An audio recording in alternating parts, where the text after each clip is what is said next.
Canto octavo. Presentación de Ulises a los Feacios.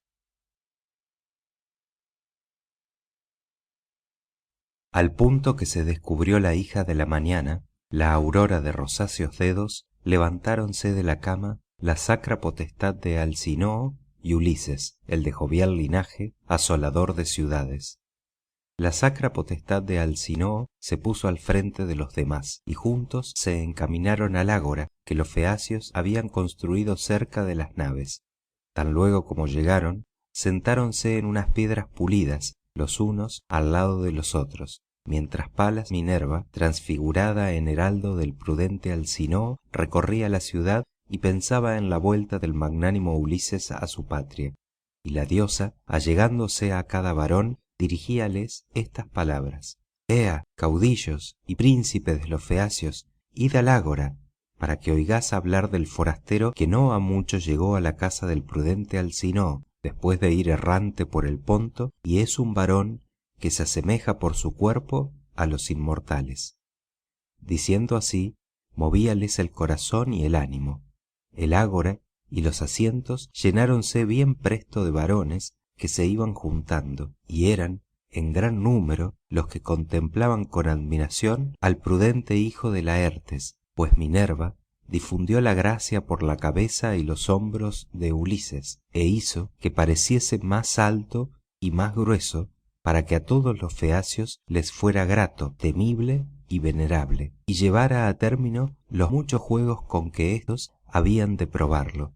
Y no bien acudieron los ciudadanos, una vez reunidos todos, Alcinoo les arengó de esta manera: Oídme, caudillos y príncipes de los feacios, y os diré lo que en el pecho mi corazón me dicta.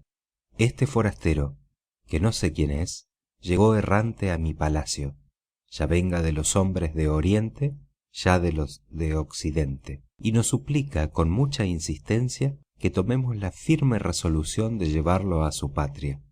Apresurémonos, pues, a conducirle, como anteriormente lo hicimos con tantos otros, ya que ninguno de los que vinieron a mi casa hubo de estar largo tiempo suspirando por la vuelta. Ea, pues, botemos al mar divino una negra nave sin estrenar, y escójanse de entre el pueblo los 52 mancebos que hasta aquí hayan sido los más excelentes, y atando bien los remos a los bancos, salgan de la embarcación y aparejen enseguida un convite en mi palacio, que a todos los he de dar muy abundante. Esto mando a los jóvenes, pero vosotros, reyes portadores de cetro, venid a mi hermosa mansión para que festejemos en la sala a nuestro huésped. Nadie se me niegue, y llamad a Demódoco, el divino Aedo, a quien los númenes otorgaron gran maestría en el canto, para deleitar a los hombres siempre que a cantar le incita su ánimo. Cuando así hubo hablado, se puso en marcha. Siguiéronle los reyes portadores de cetro, y el heraldo fue a llamar al divinal Aedo. Los 52 jóvenes elegidos, cumpliendo la orden del rey, enderezaron a la ribera del estéril mar, y en llegando a do estaba la negra embarcación, echáronla al mar profundo. Pusieron el mástil y el velamen y ataron los remos con correas, haciéndolo todo de conveniente manera. Extendieron después las blancas velas, anclaron la nave donde el agua era profunda, y acto continuo se fueron a la gran casa del prudente Alcinoo.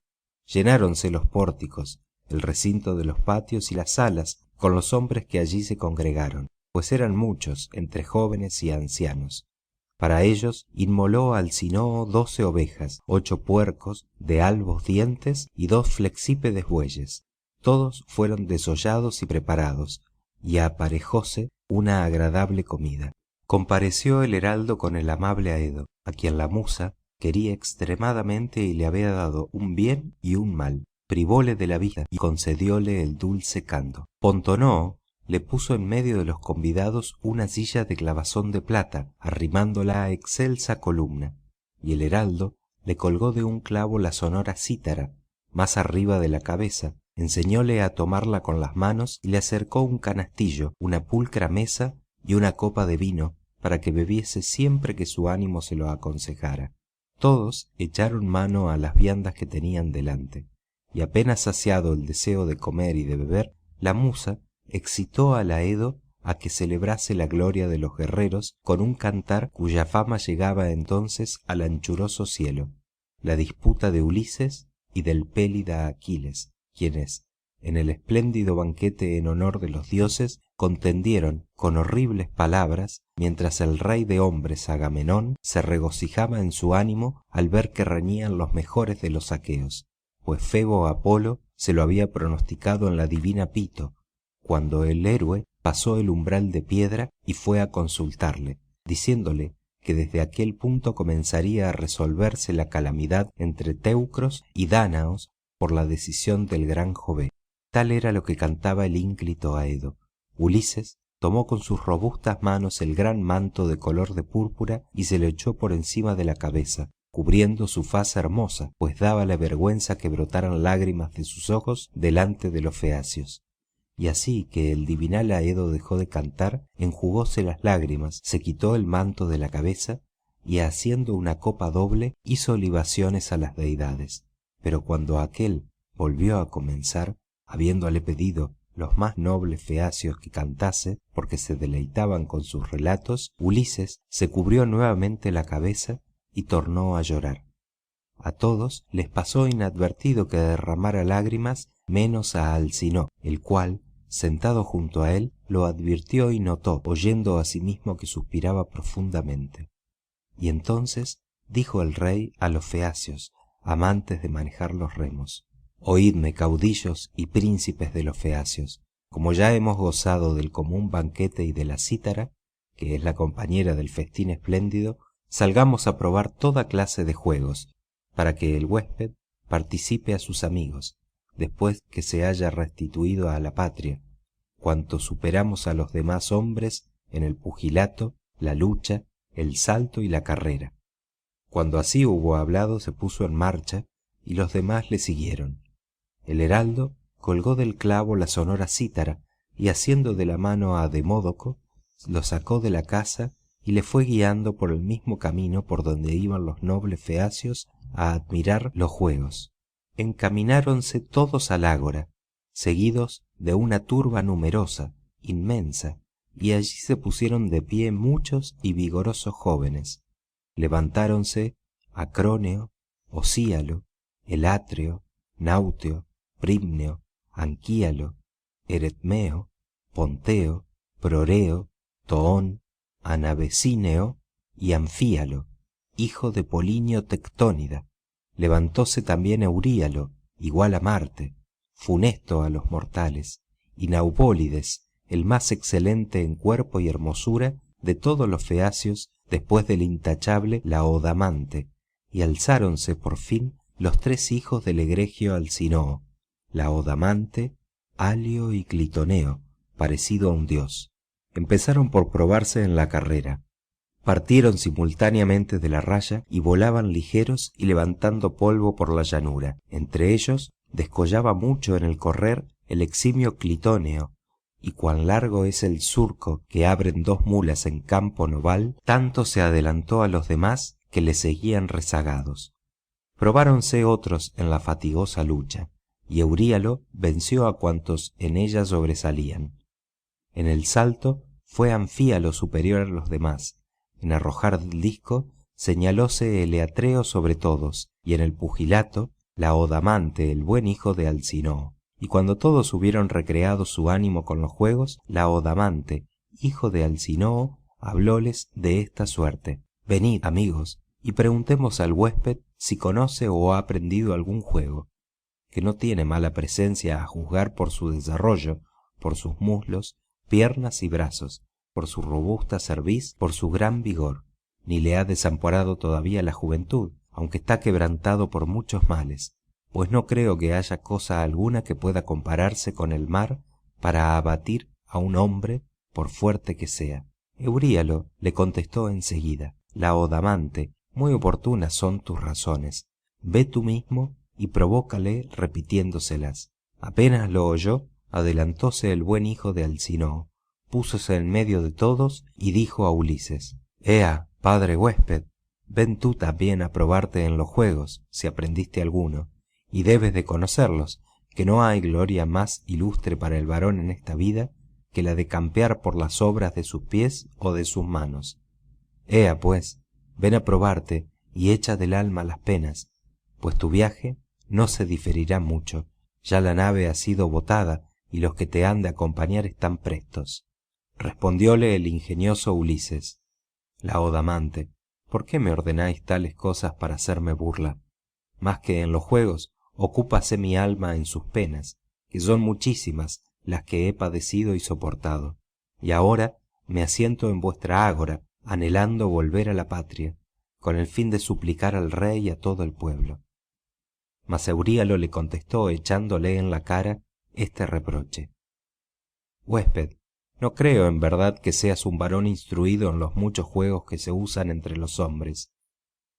Antes pareces un capitán de marineros traficantes que permaneciera asiduamente en la nave de muchos bancos para acordarse de la carga y vigilar las mercancías y el lucro debido a las rapiñas. No te asemejas a un atleta. Mirándole con torva faz, le repuso el ingenioso Ulises: Huésped, mal hablaste y me pareces un insensato. Los dioses no han repartido de igual modo a todos los hombres sus amables presentes, hermosura, ingenio y elocuencia. Un hombre, inferior por su aspecto, recibe de una deidad el adorno de la facundia, y ya todos se complacen en mirarlo, cuando los arenga con firme voz y suave modestia, y le contemplan como a un numen si por la ciudad anda, mientras que, por el contrario, otro se parece a los inmortales por su exterior y no tiene gracia alguna en sus dichos. Así, tu aspecto es irreprochable, y un dios no te habría configurado de otra suerte, mas tu inteligencia es ruda. Me has movido el ánimo en el pecho con decirme cosas inconvenientes. No soy ignorante en los juegos, como tú afirmas. Antes, pienso que me podían contar entre los primeros mientras tuve confianza en mi juventud y en mis manos. Ahora me encuentro agobiado por las desgracias y las fatigas, pues he tenido que sufrir mucho, ya combatiendo con los hombres, ya surcando las temibles olas. Pero aún así, habiendo padecido gran copia de males, me probaré en los juegos. Tus palabras fueron mordaces y me incitaste al proferirlas, dijo, y levantándose impetuosamente sin dejar el manto, tomó un disco mayor, más grueso y mucho más pesado que el que solían tirar los feacios. Hízole dar algunas vueltas, despidiólo del robusto brazo y la piedra partió silbando, y con tal ímpetu que los feacios, ilustres navegantes que usan largos remos, se inclinaron al suelo. El disco, corriendo veloz desde que lo soltara la mano, pasó las señales de todos los tiros, y Minerva, transfigurada en varón, puso la conveniente señal y así les dijo: Hasta un ciego, oh huésped, distinguiría a tientas la señal de tu golpe, porque no está mezclada con la multitud de las otras, sino mucho más allá. En este juego puedes estar tranquilo, que ninguno de los feacios llegará a tu golpe y mucho menos logrará pasarlo. Así habló. Regocijóse el divinal Ulises, holgándose de encontrar dentro del circo un compañero benévolo, y entonces dijo a los feacios con voz ya más suave: Llegad a esta señal, oh jóvenes, y espero que pronto enviaré otro disco, o tan lejos o más aún, y en los restantes juegos aquel a quien le impulse el corazón y el ánimo a probarse conmigo, venga acá, ya que me habéis encolerizado fuertemente, pues en el pugilato, la lucha o la carrera, a nadie recuso de entre todos los feacios, a excepción del mismo Laodamante, que es mi huésped. ¿Quién lucharía con el que le acoge amistosamente? Insensato y miserable es el que provoca en los juegos al que le ha recibido como huésped en tierra extraña, pues con ello a sí mismo se perjudica. De los demás a ninguno rechazo ni desprecio, sino que me propongo conocerlos y probarme con todos frente a frente, pues no soy completamente inepto para cuantos juegos se hallan en uso entre los hombres. Sé manejar bien el pulido arco y sería quien primero hiriese a un hombre, si lo disparara contra una turba de enemigos, aunque un gran número de compañeros estuviesen a mi lado, tirándoles flechas. El único que lograba vencerme cuando los aqueos nos servimos del arco allá en el pueblo de los troyanos, era Filoctetes, mas yo os aseguro que le llevo gran ventaja a todos los demás, a cuantos mortales viven actualmente y comen pan en el mundo, pues no me atreviera a competir con los antiguos varones, ni con Hércules, ni con Eurito Ecaliense, que hasta con los inmortales contendían. Por ello murió el gran Eurito en edad temprana, y no pudo llegar a viejo en su palacio. Lo mató Apolo, irritado de que le desafiase a tirar con el arco. Con la lanza llego hasta donde otro no tirará una flecha. Tan solo con el correr temería que alguno de los feacios me superara, pues me quebrantaron de deplorable manera muchísimas olas. No siempre tuve provisiones en la nave y mis miembros están desfallecidos. Así se expresó. Todos enmudecieron y quedaron silenciosos, y solamente Alcinoo le habló de esta manera: huésped, no nos desplacieron tus palabras, ya que con ellas te propusiste mostrar el valor que tienes, enojado de que ese hombre te increpase dentro del circo, siendo así que ningún mortal que pensara razonablemente pondría reproche a tu bravura. Mas ahora presta atención a mis palabras, para que cuando estés en tu casa y comiendo con tu esposa y tus hijos, te acuerdes de nuestra destreza, puedas referir a algún héroe qué obras nos asignó Júpiter desde nuestros antepasados. No somos irresponsables púgiles ni luchadores, sino muy ligeros en el correr y excelentes en gobernar las naves, y siempre nos placen los convites, la cítara, los bailes, las vestiduras limpias, los baños calientes y la cama. Pero ea, danzadores feacios, salid los más hábiles a bailar, para que el huésped diga a sus amigos, al volver a su morada, cuánto sobrepujamos a los demás hombres en la navegación, la carrera, el baile y el canto. Y vaya alguno en busca de la cítara que quedó en nuestro palacio y tráigala presto a Demódoco. Tal dijo el deiforme Alcinoo. Levantóse el heraldo y fue a traer del palacio del rey la hueca cítara. Alzáronse también 9 jueces, que habían sido elegidos entre los ciudadanos y cuidaban en todo lo referente a los juegos, y al instante allanaron el piso y formaron un ancho y hermoso corro. Volvió el heraldo y trajo la melodiosa cítara a Demódoco. Este se puso en medio y los adolescentes hábiles en la danza, habiéndose colocado a su alrededor, hirieron con los pies el divinal circo. Y Ulises contemplaba con gran admiración las rápidas mudanzas que con los pies hacían. Mas el Aedo, pulsando la cítara, empezó a cantar hermosamente los amores de Marte y Venus, la de bella corona, cómo se unieron a hurto y por vez primera en casa de Vulcano, y cómo aquél hizo muchos regalos e infamó el lecho marital del soberano dios. El sol, que vio el amoroso ayuntamiento, fue enseguida a contárselo a Vulcano, y éste, al oír la punzante nueva, se encaminó a su fragua, agitando en lo íntimo de su alma propósitos siniestros, puso encima del tajo el enorme yunque y fabricó unos lazos irrompibles para que permanecieran firmes donde los dejara. Después que, poseído de cólera contra Marte, construyó este engaño, fuese a la habitación en que tenía el lecho y extendió los brazos en círculo, y por todas partes alrededor de los pies de la cama, y colgando de las vigas, como tenues hilos de araña que nadie hubiese podido ver, aunque fuera alguno de los bienaventurados dioses, por haberlos labrado aquel con gran artificio. Y no bien acabó de sujetar el engaño en torno de la cama, fingió que se encaminaba a Lemnos, ciudad bien construida, que es para él la más agradable de todas las tierras.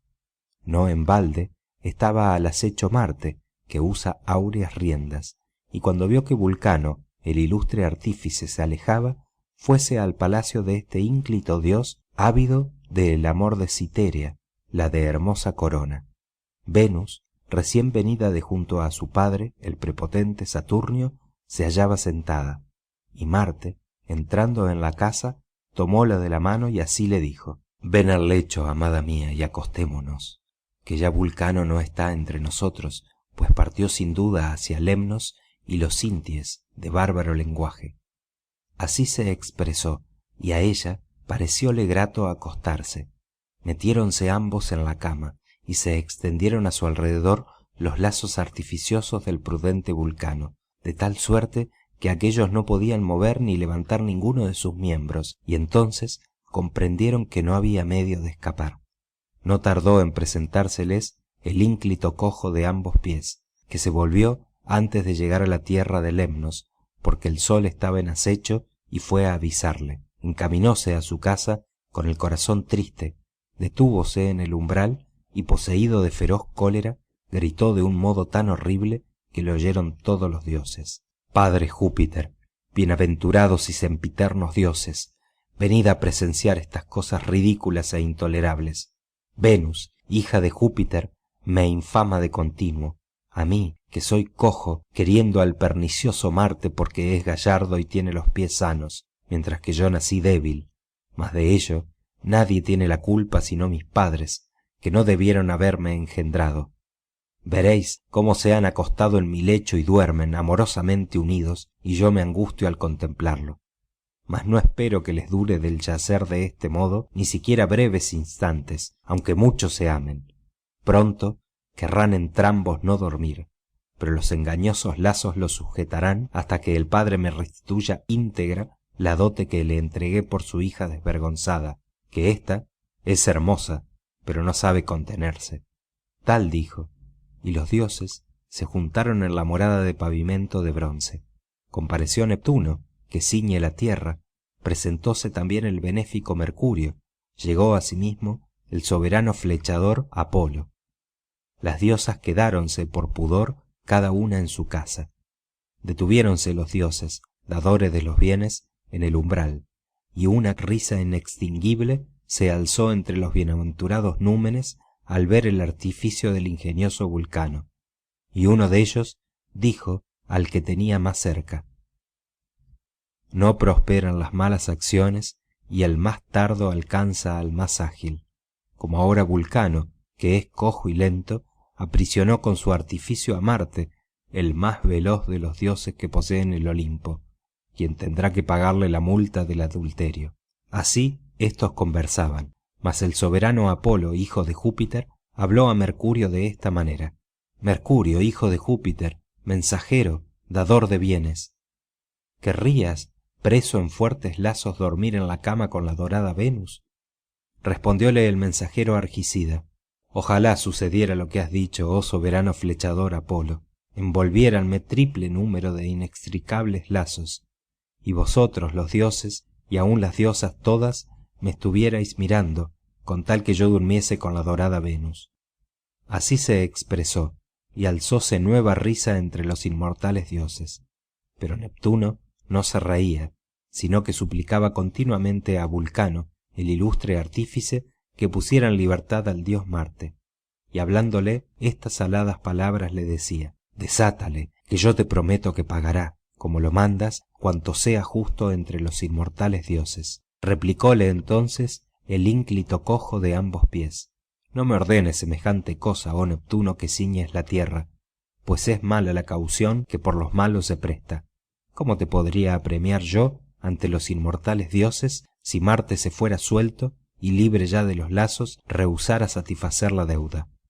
Contestóle Neptuno, que sacude la tierra: si Marte huyere, rehusando satisfacer la deuda, seré yo quien te la pague.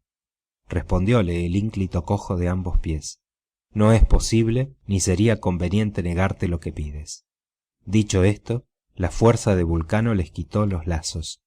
Ellos, al verse libres de los mismos, que tan recios eran, se levantaron sin tardanza y fuéronse él a Tracia y la risueña Venus a Chipre y Pafos, donde tiene un bosque y un perfumado altar.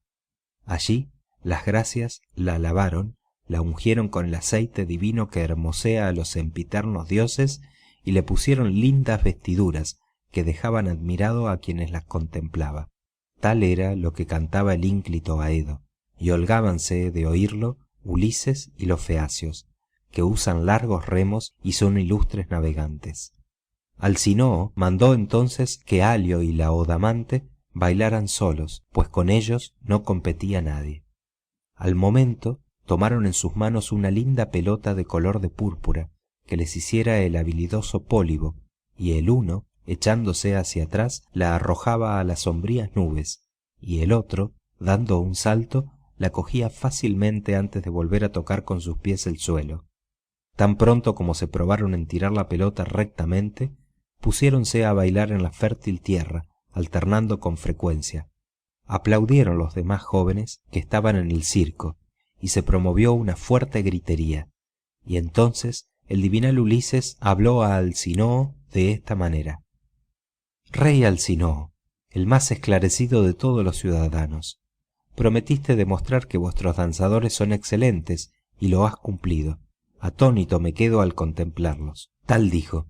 Alegróse la sacra potestad de Alcinoo, y al punto habló así a los feacios amantes de manejar los remos: «Oíd, caudillos y príncipes de los feacios, paréceme el huésped muy sensato. Ea, pues ofrezcámosle los dones de la hospitalidad, que esto es lo que procede. 12 preclaros reyes gobernáis como príncipes la población, y yo soy el 13º. Traiga cada uno un manto bien lavado, una túnica y un talento de precioso oro, y vayamos todos juntos a llevárselo al huésped, para que al verlo en sus manos asista a la cena con el corazón alegre. Y apacigüelo Euríalo con palabras y un regalo, porque no habló de conveniente modo». Así les arengó. Todos lo aplaudieron, y poniéndolo por obra, enviaron a sus respectivos heraldos para que les trajeran los presentes. Y Euríalo respondió de esta suerte: «Rey Alcinoo, el más esclarecido de todos los ciudadanos, yo apaciguaré al huésped como lo mandas, y le daré esta espada de bronce, que tiene la empuñadura de plata, y en torno suyo una vaina de marfil recién cortado. Será un presente muy digno de tal persona».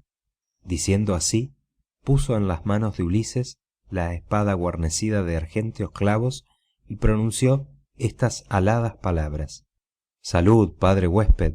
Si alguna de mis palabras te ha molestado, llévensela cuanto antes los impetuosos torbellinos, y las deidades te permitan ver nuevamente a tu esposa y llegar a tu patria, ya que hace tanto tiempo que padeces trabajos lejos de los tuyos». Respondióle el ingenioso Ulises: «Muchas saludes te doy también, amigo. Los dioses te concedan felicidades, y ojalá que nunca eches de menos esta espada que me haces presente, después de apaciguarme con tus palabras». Dijo, y echóse al hombro aquella espada guarnecida de argénteos clavos. Al ponerse el sol, ya Ulises tenía delante de sí los hermosos presentes. Introdujéronlos en la casa de Alcinoo los conspicuos heraldos, e hiciéronse cargo de ellos los vástagos del ilustre rey, quienes transportaron los bellísimos regalos a donde estaba su veneranda madre. Volvieron todos al palacio, precedidos por la sacra potestad de Alcinoo, y sentáronse en elevadas sillas. Y entonces la potestad de Alcinoo dijo a Arete: «Trae, mujer, un arca muy hermosa, la que mejor sea, y mete en la misma un manto bien lavado y una túnica. Poned al fuego una caldera de bronce y calentad agua para que el huésped se lave, y viendo colocados por orden cuantos presentes acaban de traerle los eximios feacios, se regocije con el banquete y el canto del aedo. Y yo le daré mi hermosísima copa de oro, a fin de que se acuerde de mí todos los días al ofrecer en su casa libaciones a Júpiter y a los restantes dioses». Así dijo. Arete mandó a las esclavas que pusiesen incontinenti un gran trípode al fuego.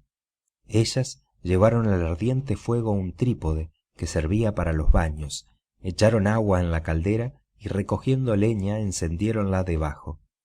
Las llamas rodearon el vientre de la caldera y calentóse el agua. Entretanto sacó Arete de su habitación un arca muy hermosa y puso en la misma los bellos dones, vestiduras y oro que habían traído los feacios, y además un manto y una elegante túnica, y seguidamente habló al héroe con estas aladas palabras: «Examina tú mismo la tapa y échale pronto un nudo, no sea que te hurten alguna cosa en el camino, cuando en la negra nave estés entregado al dulce sueño».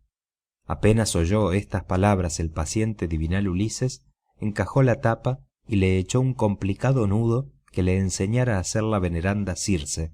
Acto seguido invitóle la despensera a bañarse en una pila, y Ulises vio con agrado el baño caliente, porque no cuidaba de su persona desde que partió de la casa de Calipso, la de los hermosos cabellos, que en ella estuvo siempre atendido como un dios.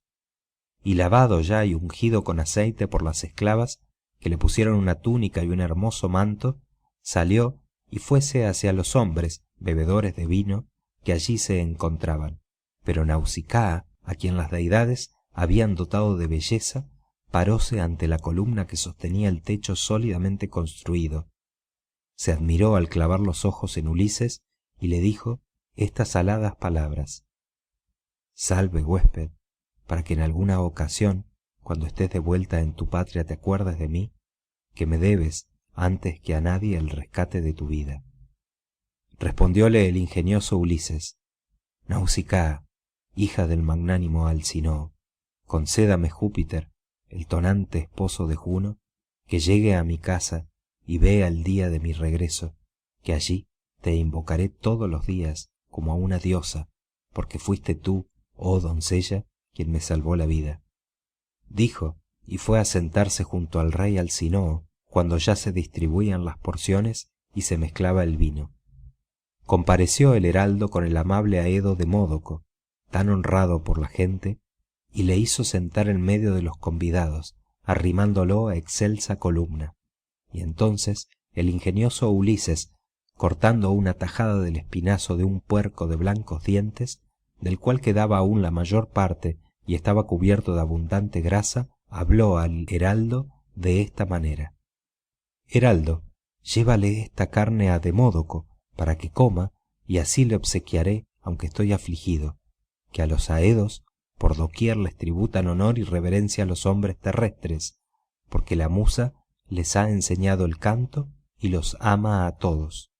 Así dijo, y el heraldo puso la carne en las manos del héroe Demódoco, quien al recibirla sintió que se le alegraba el alma.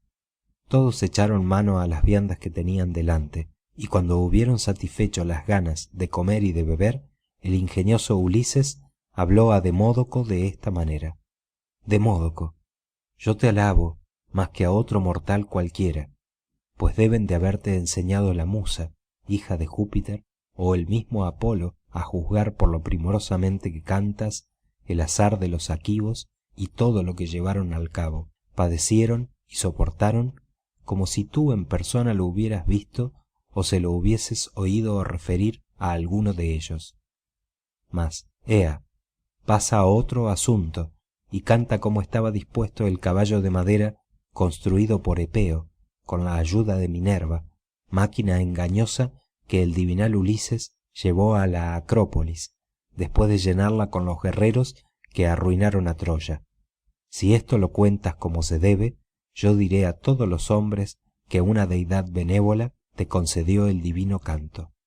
Así habló, y el Aedo, movido por el divinal impulso, entonó un canto cuyo comienzo era que los argivos diéronse a la mar en sus naves de muchos bancos después de haber incendiado el campamento, mientras algunos ya se hallaban con el celebérrimo Ulises en el ágora de los teucros, ocultos por el caballo que éstos mismos llevaron arrastrando hasta la Acrópolis.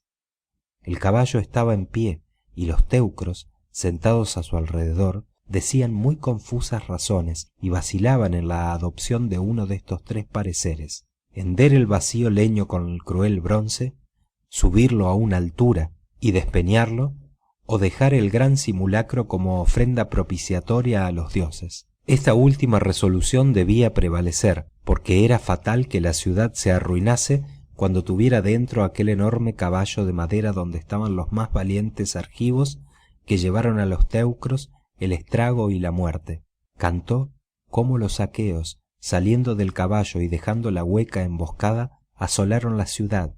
Cantó asimismo cómo, dispersos unos por un lado y otros por otro, iban devastando la excelsa urbe, mientras que Ulises, cual si fuera Marte, tomaba el camino de la casa de Deífobo, justamente con el deiforme Menelao, y refirió cómo aquél había osado sostener un terrible combate, del cual alcanzó victoria por el favor de la magnánima Minerva. Tal fue lo que cantó el eximio Aedo, y en tanto consumíase Ulises, y las lágrimas manaban de sus párpados y le regaban las mejillas. De la suerte que una mujer llora, abrazada a su marido, que cayó delante de su población y de su gente, para que se libraran del día cruel la ciudad y los hijos, al verlo moribundo y palpitante, se le echa encima y profiere agudos gritos.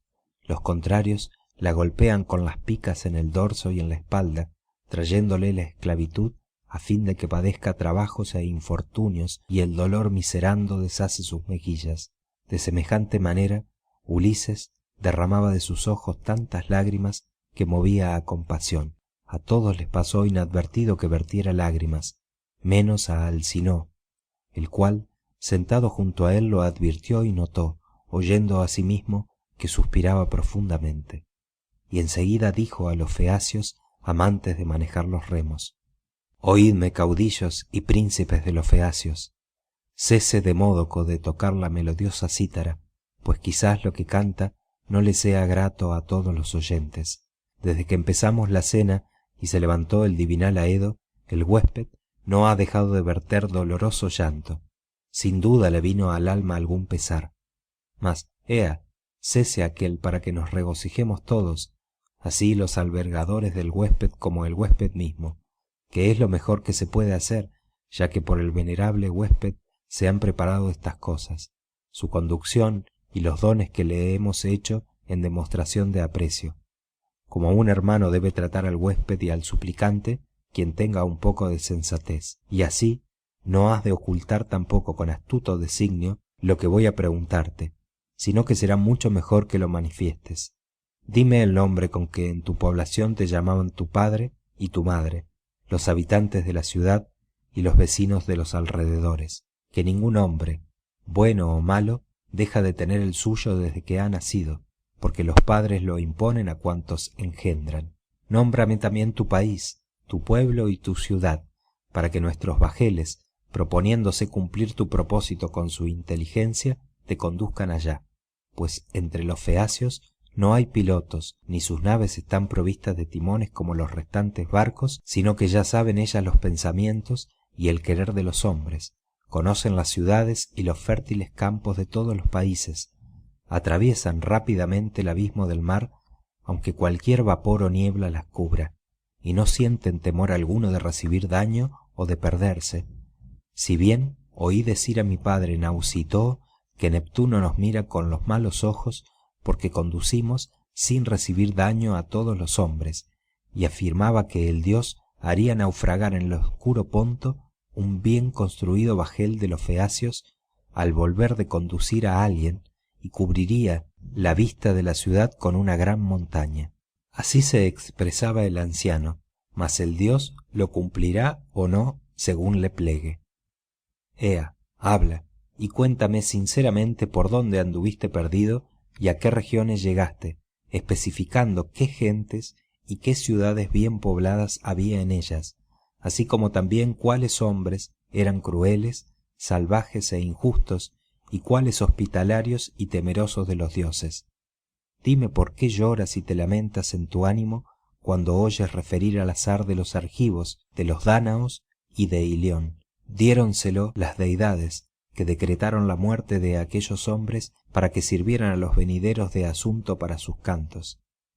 ¿Acaso perdiste delante de Ilión algún deudo, como tu yerno ilustre o tu suegro, que son las personas más queridas después de las ligadas con nosotros por la sangre y el linaje? ¿O fue, por ventura, un esforzado y agradable compañero, ya que no es inferior a un hermano el compañero dotado de prudencia? Fin del canto octavo.